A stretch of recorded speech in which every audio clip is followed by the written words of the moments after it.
प्रिय मित्रों, स्वागत है आप सबका आपके अपने चैनल स्टडी विद प्रदीप पे। जैसा कि आप जानते हैं, फॉरेस्ट गार्ड हो यानी वन रक्षक, यानी उसके बाद जेल वार्डन हो या आपका लेखपाल हो, आने वाली वैकेंसी है। तो इन तीनों में हिंदी का एक बहुत बड़ा महत्वपूर्ण रोल है। तो उस रोल को हम लोग पूरा करने के लिए हिंदी का प्रत्येक दिन एक प्रैक्टिस सेट करेंगे। हिंदी की क्लासेस भी आपको दी जाएंगी, लेकिन अभी हम लोग हिंदी की प्रैक्टिस सेट करेंगे। इसी तरह से हम एक जीएस का प्रैक्टिस सेट करेंगे। जीएस में आपको वन लाइनर में प्रत्येक दिन नहीं बल्कि वीकेंड में, आपके हर वीक में आपको 200-300 क्वेश्चन के इम्पॉर्टेंट क्वेश्चन की श्रृंखला दी जाएगी जो परीक्षाओं में पूछी गई हैं। तो कहीं ना कहीं ये आपकी तैयारी में ज़्यादा से ज़्यादा अहम रोल लेंगे। तो आप तीनों श्रृंखला, चाहे वो रीजनिंग की हो, चाहे वो जीएस की हो, चाहे वो आपकी हिंदी की हो, तीनों श्रृंखला का प्रैक्टिस सेट जरूर किया करिए, आपके लिए बहुत महत्वपूर्ण है। तो स्टार्ट करते हैं आज का पहला प्रश्न। बिना वक्त गंवाए हम लोग पूरा प्रश्न करेंगे। आपसे एक रिक्वेस्ट है, प्रश्न को बीच में छोड़ के मत जाइएगा। पीडीएफ भी हम ग्रुप में सेंड कर देंगे। अगर आप ग्रुप में नहीं है तो ग्रुप में ऐड हो जाइए। और नंबर है 8004109989। इस पर आप व्हाट्सअप कर देंगे, आप ग्रुप में ऐड हो जाएंगे। तो नंबर है 8004109989। ठीक है, चलिए स्टार्ट करते हैं। पहला प्रश्न आपके सामने, आपका भविष्य उज्जवल हो, अर्थ की दृष्टि से वाक्य भेद है। कह रहा वाक्य भेद क्या है। वाक्य भेद का हमने एक चैप्टर पढ़ाया है आपको, हालांकि बहुत कम लोगों ने देखा है, सिर्फ 50 से 60 व्यू है। तो यहाँ पे अगर हम बात कर लें कि वाक्य भेद, तो आपको बताना वाक्य भेद क्या होता है। तो यहाँ पे जो शब्द दिया गया, आपका भविष्य उज्जवल हो, इसमें वाक्य भेद कौन सा है? प्रश्नवाचक है, निषेधवाचक है, इच्छावाचक है या आज्ञावाचक? देखिए यहाँ पे अगर गौर करेंगे तो प्रश्नवाचक में प्रश्नवाचक चिन्ह लगा रहेगा। आप यहाँ पे ऑप्शन से टिक करने की कोशिश करिए। पहले देखिए, काम की बात समझिए। प्रश्नवाचक में प्रश्नवाचक चिन्ह लगा होगा। निषेधवाचक मतलब ऋणात्मक, यानी नेगेटिव फीलिंग आनी चाहिए, यानी बुरी फीलिंग आनी चाहिए। लेकिन यहाँ पे निषेधवाचक में ऐसा कुछ नहीं है। आपका भविष्य उज्जवल हो, इसमें तो कोई गलत बात नहीं है। ठीक, इच्छावाचक हो सकता है, हमारी ये इच्छा है कि आपका भविष्य क्या हो, उज्जवल हो। ठीक है, और आज्ञावाचक, हम आपको आज्ञा नहीं दे रहे हैं, बल्कि यहाँ पे हम क्या कर रहे हैं, आपको आशीर्वाद दे रहे हैं, आपके लिए दुआ कर रहे हैं। तो यहाँ पे जो चीज़ें हैं, आपका आंसर क्या होगा? हमारी इच्छा है कि आपका भविष्य क्या हो, उज्जवल हो, इसलिए एक कौन सा वाक्य है? इच्छावाचक वाक्य है। ठीक है, आगे बढ़ जाए। अब आगे बढ़िए, चलिए इसमें देख लेते हैं, उदाहरण देख लेते हैं सबका। ठीक है, आपका भविष्य, एक सेकेंड, आपका भविष्य उज्जवल हो, अर्थभेद की दृष्टि से इच्छावाचक वाक्य है जिस वाक्य में किसी प्रकार की इच्छा या शुभकामना का बोध होता हो। इच्छा या शुभकामना का बोध होता हो उसे इच्छावाचक वाक्य कहते हैं। प्रश्नवाचक वाक्य में किसी प्रकार के प्रश्न किए जाने का बोध होता है, जैसे तुम कहाँ जा रहे हो। ठीक है, जिस वाक्य में किसी बात का होने ना होने का बोध हो उसे निषेधवाचक वाक्य कहते हैं। जैसे कि तुम बाजार नहीं गए, यानी काम नहीं हो रहा, वहाँ पर निषेधवाचक है। आज्ञावाचक ये वाक्य होते हैं जिसमें आज्ञा का बोध होता है, जैसे एक गिलास पानी लाओ। ठीक, आगे बढ़ जाए। निम्न में कौन सा वाक्य कृतवाच्य? कह रहा कौन सा वाक्य ऐसा है जो कृतवाच्य है। ठीक है, तो यहाँ पर अगर आप ऑप्शन देखेंगे तो अध्यापक ने विद्यार्थियों को पाठ पढ़ाया। अध्यापक ने विद्यार्थियों को पाठ पढ़ाया, ये कौन सा वाक्य है? कृतवाच्य। तो नीचे आ जाते हैं। दिए गए वाक्यों में से अध्यापकों ने विद्यार्थियों को पाठ पढ़ाया वाक्य कृतवाच्य का उदाहरण है, क्योंकि उक्त वाक्य में कर्ता अध्यापक की प्रधानता लक्षित हो रही है। वाच्य के तीन भेद होते हैं। कृतवाच्य, क्रिया का वह रूपांतरण जिससे वाक्य में कर्ता का प्रधानता का बोध होता हो। कर्मवाच्य, जिससे वाक्य में कर्म की प्रधानता का बोध होता हो। और भाववाच्य, जिसमें रूपांतरण से भाव का बोध होता हो, उसे भाववाच्य कहते हैं।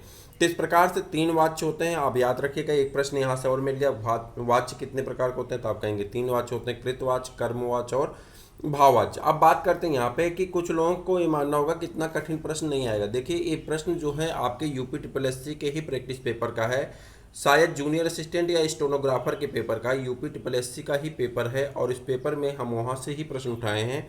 ये जूनियर असिस्टेंट या स्टेनोग्राफर का कोई पेपर है, मुझे याद नहीं आ रहा किसका पेपर है। तो उस पेपर के मॉडल पेपर से हमने ये प्रश्न आपको उठाया है। तो ये जब यूपी ट्रिपल एस सी में पूछा गया तो वन रक्षक में क्यों नहीं पूछा जाएगा? अब वो संज्ञा, सर्वनाम, विशेषण, क्रिया के वो साधारण प्रश्नों को हटा करके विशिष्टता के प्रश्न पूछे जा रहे हैं। इसी कारण प्रैक्टिस पेपर करना अनिवार्य है। ठीक है, तो डेली बेस पे आपको प्रैक्टिस पेपर मिलेगा और जो आपकी क्लासेस हैं उसमें क्लासेस भी आपको कराई जाएंगी, क्लासेस भी आपको बताई जाएंगी, जो क्लासेस आपके लिए बहुत महत्वपूर्ण होंगी। लेकिन यहाँ पे चीज़ें सबसे ज़्यादा यही इंपॉर्टेंट रोल अदा कर रही हैं कि आप जो है प्रैक्टिस पेपर जरूर करते रहें, तो रोज किया करिएगा। देखिए, चलिए अब आगे बढ़ते हैं। तीसरा प्रश्न है, ला और सा का उच्चारण किस स्थान से होता है, कह रहा है ला और छोटा सा है, इसका उच्चारण किस स्थान से होता है। तो यहाँ पे आप इसको तुरंत बता सकते हैं, वर्णमाला का है। हमने वर्णमाला का वीडियो बनाया था और आपको बहुत पसंद आया था, आप उस वीडियो को जरूर देख लीजिएगा। तो चले जाएंगे फॉरेस्ट गार्ड का, वो उसमें एक लिस्ट है फॉरेस्ट गार्ड की, तो उस लिस्ट में उसका वीडियो है प्ले लिस्ट में। तो यहाँ पर आ जाएंगे तो आप कहेंगे कि किससे होता है, दंत से होता है। ठीक है, एक चीज़ याद रखिएगा, तास मूस दस, ठीक है, तास मूस दस, ठीक, तास मूस दस, तालब, तास मतलब तालब, सा मतलब बड़का सा, यानी जो बड़ा वाला सा होता है वो तालब्य सा कहते हैं, इसको क्या कहते हैं, तालब्य सा कहते हैं। क्या कहते हैं, तालब्य सा। मूर्धन्य सा कहते हैं, खट्टी सा को कौन सा सा कहते हैं, मूर्धन्य सा कहते हैं, जिसे हम लोग पिटफड़ुआ सा, खट्टी सा, ठीक है, खटकोण वाला सा कहते हैं, इसे मूर्धन्य सा कहते हैं। ठीक, और उच्चारण की दृष्टि से, और इसको कौन सा सा कहते हैं, दंत सा कहते हैं। ठीक है, तो हमसे कौन पूछा, इसी को पूछा, तो कौन सा सा होगा, दंत सा। याद रख लीजिएगा क्या है, तास मूस दस, ठीक है, तास मूस दस। अब तो याद कर लेंगे, तास मूस दस, ठीक है, याद कर लीजिए, तीनों सा कभी गलत नहीं होगा। तो अब यहाँ पे सा का अगर मिल गया तो ला भी उसी से होता होगा। अब देखिए, ला और सा का उच्चारण दंत है। हिंदी वर्णमाला में वर्णों के उच्चारण स्थान से संबंधित विवरण नीचे दिए गए। ठीक है, कंठ से कौन कौन बोले जाते हैं, तो कंठ से बोला जाता आ, पूरा का वर्ग, ठीक है, और हा। ये तीनों किससे बोले जाते हैं, तो ये तीनों आपके कंठ से बोले जाते हैं, आ का वर्ग और हा। तालों से अगर बोला जाता है तो छोटी बड़ी, ठीक, तालों से छोटी बड़ी बोला जाता है। ठीक है, उसके बाद अगर चा वर्ग पूरा बोला जाता है, और या और बड़ा सा बोला जाता है, किससे, तालों से। देखिए तालों से क्या हो गया, या और बड़ा सा, ठीक है, मिल गया आपको। आगे बढ़ जाते हैं, मूर्धा से री बोला जाता है और पूरा टा वर्ग बोला जाता है, और रा और खट्टी सा बोला जाता है, मूर्धन्य से खट्टी सा मिल गया। ठीक, आगे बढ़ जाए, दंत से ता वर्ग पूरा बोला जाता है, ला बोला जाता है और छोटा सा बोला जाता है। ला और सा आपसे पूछा था, इसी प्रश्न की हम लोग व्याख्या कर रहे हैं। ठीक, उसके बाद ओष्ठ की बात कर लें तो ऊ और पा वर्ग बोला जाता है। ठीक, कंठ तालु से ए बोले जाते हैं, कंठोष्ठ से ओ बोला जाता है, और दंतोष्ठ से कौन बोला जाता है, वा बोला जाता है। ठीक, दिए गए वाक्य में रिक्त स्थानों के लिए एक सही विकल्प बताइए। यदि कवि ने संस्कृत में रामायण, तो वाल्मीकि, यहाँ पे कब वाल्मीकि ने संस्कृत में रामायण की रचना की थी, तो वाल्मीकि यहाँ पर अगर आप देखेंगे तो डी वाला ऑप्शन और ए वाला ऑप्शन दोनों में सही लिखा गया है, इसलिए आपका ऑप्शन क्या हो जाएगा, ए अपान डी, यानी आपका दोनों ऑप्शन सही है। यहाँ पे मिसप्रिंट है, ठीक है, यहाँ पे एक में वाल्मीकि था लेकिन वहाँ पे मिसप्रिंट की वजह से दोनों में वाल्मीकि लिखा गया है, इसलिए दोनों आंसर क्या है आपके यहाँ पे सही है। ठीक, चले आगे।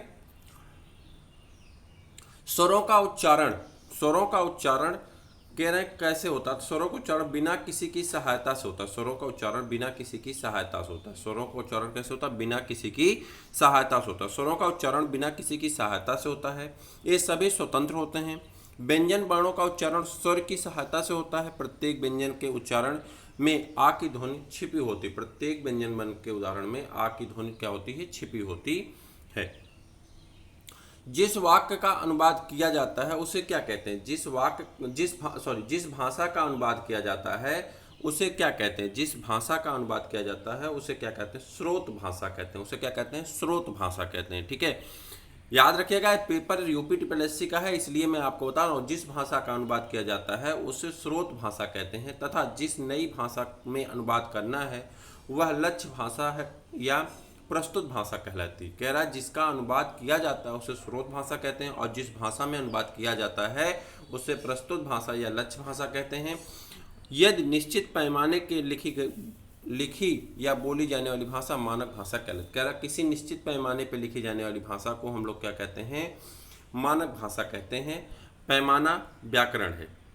ठीक, इसके बाद एक वो दिया गया है, पैसे दिया गया, उस पैसे से कुछ प्रश्न पूछे गए हैं।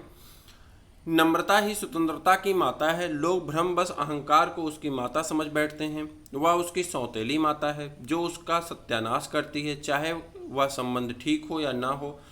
पर इस बात को सब लोग मानते हैं कि आत्म संस्कार के लिए थोड़ी बहुत मानसिक स्वतंत्रता आवश्यक है, चाहे उस स्वतंत्रता में अभिमान और नम्रता दोनों का मेल हो, और चाहे वह नम्रता ही से उत्पन्न हो। यह बात निश्चित है कि जो मनुष्य मर्यादा पूर्वक जीवन व्यतीत करता चाहता है उसके लिए वह गुण अनिवार्य है। अपठित गद्यांश के लिए आधार बताइए। ठीक, अब यहाँ पूछ रहा स्वतंत्रता की माता कौन है। ठीक है, अब इस गद्यांश को हम आपको भेज देंगे तो आप स्पष्ट पढ़ करके कर लीजिएगा, हम आपको डायरेक्ट बता रहे हैं क्योंकि टाइम पास नहीं करना चाहते हैं। स्वतंत्रता की माता कौन है? नम्रता। स्वतंत्रता की माता कौन है? नम्रता। जबकि अहंकार उसकी कौन है? सौतेली माता। ठीक है, स्वतंत्रता की सौतेली माता कौन है? तो अहंकार है। स्वतंत्रता की सौतेली माता कौन है? तो अहंकार है। ठीक, आत्म संस्कार के लिए आवश्यक है। आत्म संस्कार के लिए क्या आवश्यक है? तो आत्म संस्कार के लिए मानसिक स्वतंत्रता आवश्यक है। आत्म संस्कार के लिए क्या आवश्यक है? मानसिक स्वतंत्रता आवश्यक है। कह रहा प्रस्तुत गद्यांश का शीर्षक क्या होना चाहिए। ये बहुत कठिन क्वेश्चन होता है और ये आपको बहुत डिस्टर्ब भी करता है। तो यहाँ पे होगा आपका क्या? स्वतंत्रता। ठीक, दिए गए विकल्प में रिक्त स्थानों के लिए उचित मुहावरे का प्रयोग कीजिए। पुलिस को देखकर चोर हो गया। पुलिस को देख करके चोर क्या हो गया? 9 2 11 हो गया। पुलिस को देख करके चोर क्या हो गया? 9 2 11 हो गया। बाकी जो है जैसे कि अंगूठा दिखाना। अंगूठा दिखाना मतलब होता है समय पर धोखा देना। अंधे की लकड़ी एकमात्र सहारा, आंखों का तारा अत्यंत प्रिय। ठीक,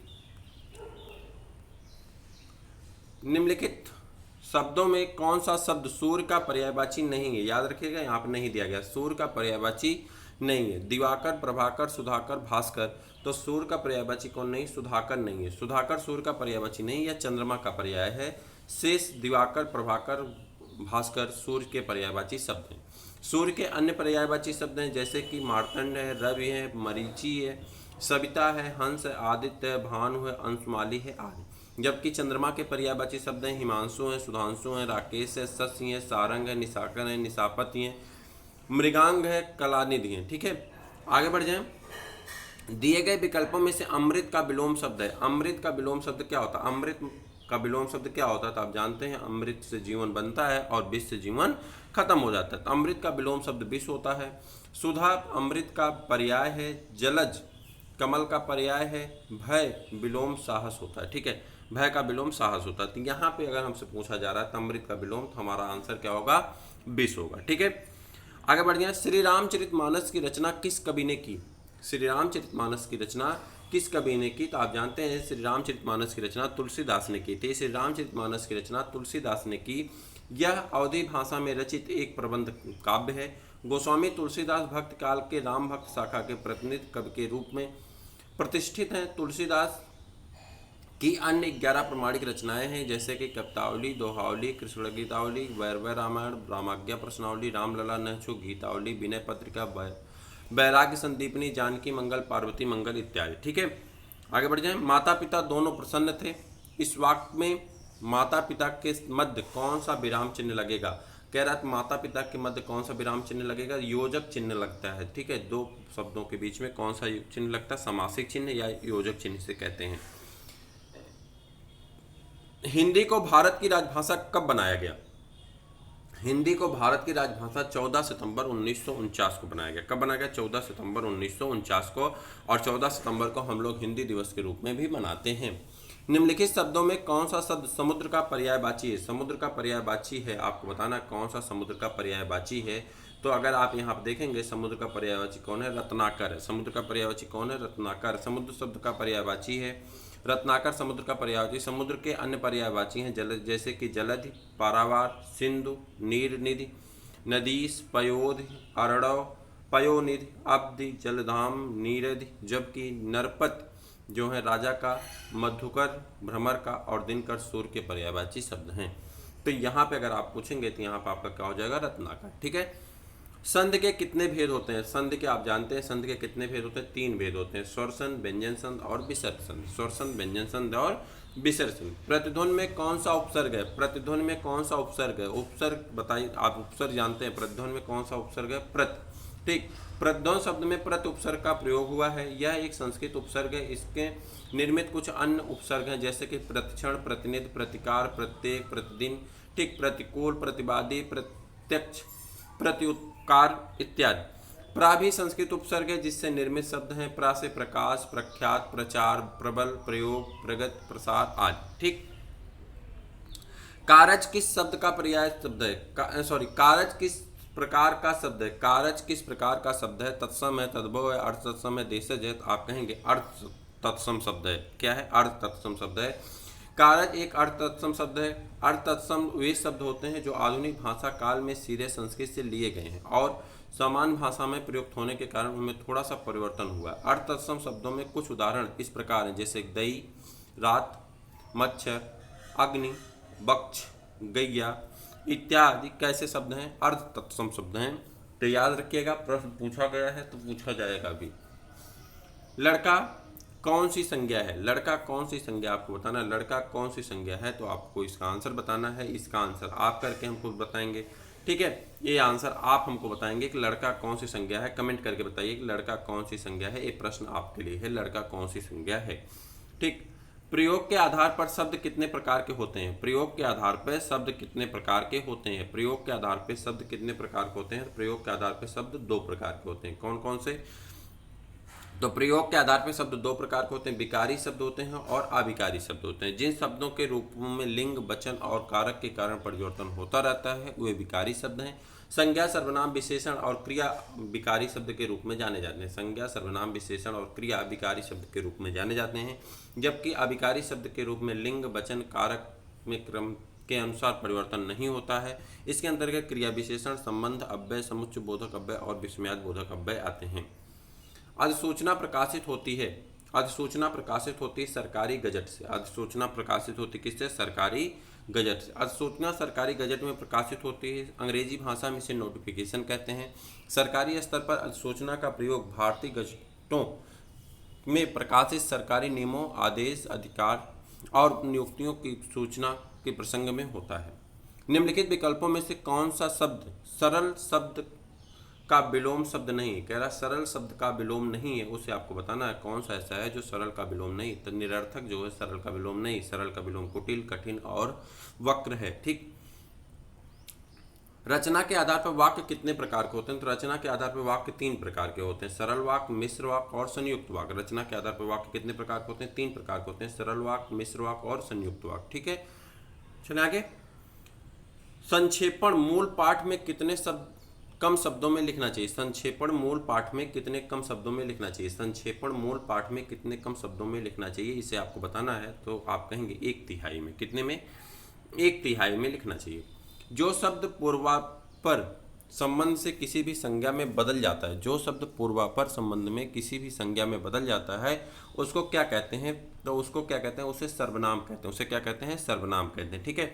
समझ पा रहे हैं आप? जो शब्द पूर्वापर संबंध में किसी भी संज्ञा में बदल जाता है उसे सर्वनाम कहते हैं। जो शब्द संज्ञा या सर्वनाम की विशेषता बताए उसे विशेषण कहते हैं। जिस शब्द में किसी काम का करना या होना समझा जाए उसे क्रिया कहते हैं। क्रिया विशेषण ऐसे शब्द हैं जो क्रिया की विशेषता बतलाते हैं। संज्ञा, सर्वनाम, क्रिया और विशेषण विकारी शब्द हैं, जबकि क्रिया विशेषण एक अविकारी शब्द है। ऊपर प्रश्न आ गया था, श्रृंगार रस का स्थायी भाव क्या है? यहाँ पे देखिए बहुत अच्छा चीज है। श्रृंगार रस का स्थायी भाव क्या होता है? श्रृंगार रस का स्थायी भाव रति होता है, ठीक है। 9 रस होते हैं और 9 अस्थायी भाव भी होते हैं। तो श्रृंगार का स्थायी भाव क्या होता है? रति होता है। हास्य का स्थायी भाव हास होता है। करुण का शोक होता है। रौद्र का क्रोध होता है। वीर का उत्साह होता है। भयानक का भय होता है। विभत्स का जुगुप्सा होता है। अद्भुत का विस्मय होता है और शांत का निर्वेद होता है, ठीक है। किस वाक्य में संबंध बोधक अव्यय का प्रयोग हुआ? किस वाक्य में संबंध बोधक अव्यय का प्रयोग हुआ है? मैं काम के पीछे आया था। मैं काम के पीछे आया था, संबंध बोधक अव्यय का प्रयोग हो रहा है। माता पिता द्वारा पुत्र को लिखे गए पत्र में माता पिता द्वारा क्या अभिवादन किया जाना चाहिए? माता पिता द्वारा पुत्र को लिखे पत्र में माता पिता द्वारा क्या अभिवादन किया जाना चाहिए? तो उसके लिए आप कहेंगे शुभाशीर्वाद, ठीक है। माता पिता बच्चे क्या देंगे? आशीर्वाद देंगे, तो उसके लिए कह सकते हैं शुभ आशीर्वाद, ठीक है। तो ये आप समझ पा रहे हैं? चलें, जैसे कि आप देख लें, माता पिता द्वारा पुत्र को लिखे गए पत्र में माता पिता द्वारा शुभ आशीर्वाद का अभिवादन किया जाना चाहिए। ऐसे में अनौपचारिक पत्र के अंतर्गत आते हैं, जैसे गैर सरकारी पत्र भी कहते हैं।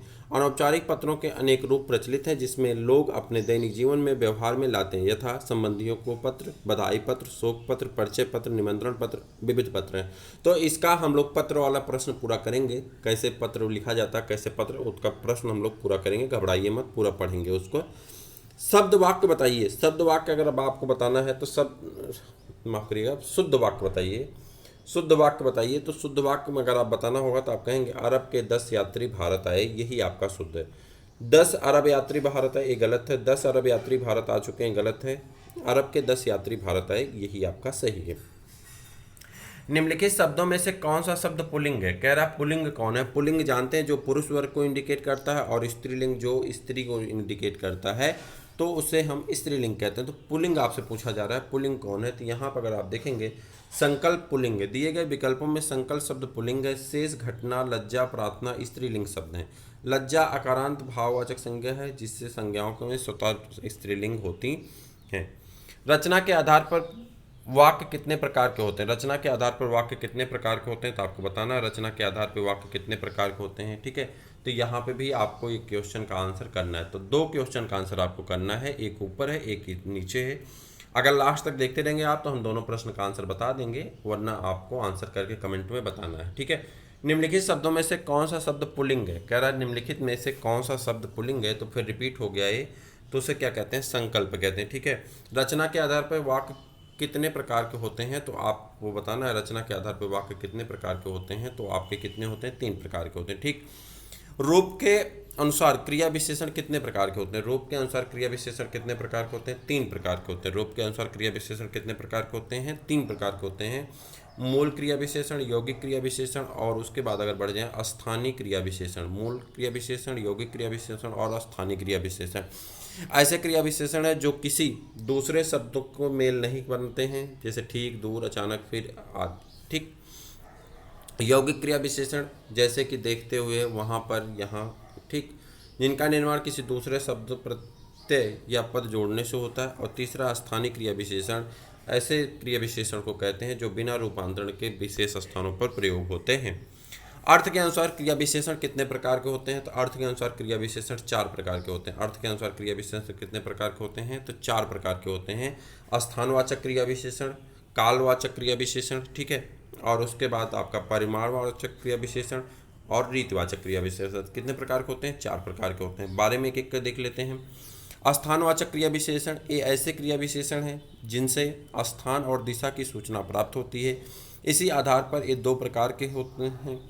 स्थितिवाचक, यहाँ, वहाँ, कहाँ, ऊपर, नीचे आदि। दिशावाचक, इधर उधर, चारों ओर, किधर जिधर। ठीक, और कालवाचक में बात कर लें तो इससे काल या समय का सूचना प्राप्त होती, समय की सूचना प्राप्त होती। इसके 3 भेद होते हैं। समयवाचक कल, परसों, जब तब। अवधिवाचक आजकल, नित्य, सदा, सतत। पौनः, पुनःवाचक बार, बहुधा, प्रतिदिन इत्यादि। परिमाणवाचक क्रिया विशेषण, ऐसे इसमें अनिश्चित संख्या का परिणाम का बोध होता है, यथा बहुत, अधिक, लगभग, जरा, कितना है। और रीतवाचक क्रिया विशेषण, इससे निश्चय, अनिश्चित, निश्चय, कारण, निषेध इत्यादि का बोध होता है, यथा इसे, वैसे, सहद, हाँ, जी, नहीं, मत, भी, मात्र इत्यादि आते हैं। ठीक है, क्लास करेंगे, क्लास में सब कुछ क्लियर होगा, घबराइए मत। अंश, अंश शब्द में का सही युग्म बताना। अंश, अंश शब्द का सही अर्थ बताना है। ठीक है, तो अगर इसमें सही अर्थ आप बताने चलेंगे अंश, अंश का, तो अंश मतलब होता है हिस्सा और दूसरे अंश मतलब होता है कंधा। ये है समुच्चारित भिन्नार्थक शब्द, जो इनका उच्चारण तो एक ही जैसा होता है लेकिन इनका अर्थ अलग अलग होता है। गोदान के लेखक कौन है? गोदान के लेखक आप जानते हैं मुंशी प्रेमचंद जी हैं। गोदान के लेखक कौन है? मुंशी प्रेमचंद जी हैं। उनके द्वारा लिखी गई कुछ और उपन्यास जैसे कि रंगभूमि, कर्मभूमि, गमन, प्रेमाश्रम, निर्मला, प्रेमा, सेवा सदन, वरदान, मंगलसूत्र इत्यादि। महादेवी वर्मा छायावादी कवयित्री हैं जिनकी रचनाएं हैं। महादेवी वर्मा की बात हो रही। महादेवी वर्मा की रचनाएं कौन कौन सी हैं? निहार है, रश्मि, नीरजा, दीपशिखा है, यामा है। ठीक है, चतुर्सेन शास्त्री एक महान उपन्यासकार हैं। वैशाली की नगरबधू, रक्त की प्यास, आलमगीर, ठीक, और उसके बाद रांगेर राघव की रचनाएं हैं। मुर्दों का टीला, प्रतिदिन, चीवार इत्यादि। ठीक, बुंदेली का क्षेत्र है। बुंदेली का क्षेत्र कौन सा है? बुंदेली का झांसी, जालौन और दतिया। ठीक है, झांसी में आप सुने होंगे, बुंदेले हर बोलों के मुख हमने सुनी कहानी थी, खूब लड़ी मर्दानी वो तो झांसी वाली रानी थी। तो बुंदेली बोली जब भी आए झांसी याद रखना, आपका आंसर सही होगा। ठीक, निम्न में से कौन सा संकेतवाचक वाक्य है? कह रहा कौन संकेतवाचक वाक्य है? तो यहाँ पर अगर देखेंगे, यदि वर्षा हुई तो फसल अच्छी होगी। ठीक, एक सेकेंड, हाँ, क्या इस बार अच्छी वर्षा होगी? यह आपका प्रश्नवाचक है। फसल अच्छी हो तो अच्छा इच्छावाचक है। वाह क्या अच्छी फसल है विस्मयवाचक है। ठीक। हिंदी का प्रथम समाचार पत्र 1826 ईस्वी में कहाँ से प्रकाशित हुआ था? तो आप कहेंगे कोलकाता से प्रकाशित हुआ था। हिंदी का पहला समाचार पत्र उदंड मार्टन 30 मई 1826 को कलकत्ता से प्रकाशित हुआ था। इसका संपादन जुगल किशोर ने किया था। तो ये थे आज के 40 प्रश्न। पहला प्रैक्टिस सेट है, कैसा लगा कमेंट करके बताइएगा। एक प्रश्न का आपको आंसर देना है, एक प्रश्न का आंसर हमने आपको आगे दे दिया। तो चलिए कमेंट करके बताइए कैसा लगा। फिर आगे हम लोग मिलते हैं किसी और वीडियो में, तब तक के लिए इजाज़त दीजिए। नमस्कार।